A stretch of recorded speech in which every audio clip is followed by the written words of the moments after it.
SIR উপর ভর করে নির্বাচনে লড়বে না। এসআইআর একটা স্বচ্ছ ভোটার তালিকার দাবি, এটা রাজনৈতিক দল হিসেবে আমাদের দাবি। নির্বাচন কমিশনকে ভর করে, রাজীবা সিনহার মতন পশ্চিমবঙ্গের নির্বাচন কমিশনকে ভর করে আমাদের ভোটে লড়তে হয় না।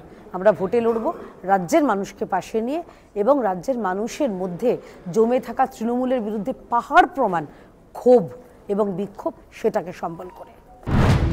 বাংলার যুদ্ধে হাতিয়ার এসআইআর, ময়দানে মমতা 26-এর হুঙ্কার।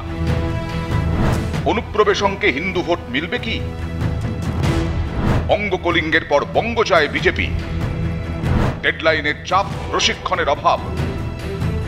প্রাণ যাচ্ছে বিএলওর দায় কার? বিশ্ব মজুমদারের সঙ্গে দেখুন লড়াইয়ের নাম এসআইআর। মেগা মঞ্চ, মেগা আলোচনা, সোজা সাপটা মেগা ডিবেট, শুক্রবার সন্ধ্যে 7টা।